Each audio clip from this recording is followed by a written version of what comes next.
মধ্যপ্রাচ্যে বাংলাদেশেরই অল্প কিছু লোকের বাজে কাজের জন্য বাকিরা সমস্যায় পড়ে বলে মন্তব্য করেছেন আইন উপদেষ্টা আসিফ নজরুল।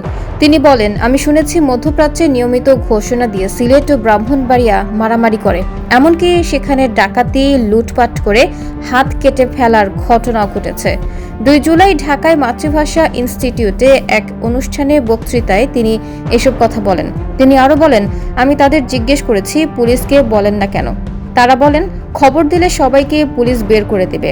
বাজে কাজ করে 10 জন আর এই জন্য সাফার করে 10,000 জন, 10 লাখ লোক। আসিফ নজরুল জানান, বাহরাইনে বাংলাদেশ থেকে লোক পাঠানো বন্ধ হয়েছে, কারণ সেখানে এক মালিককে মেরে ফেলা হয়েছে। এ সময় তিনি এসব বিষয়ে প্রবাসীদের সচেতন হওয়ার আহ্বান জানান।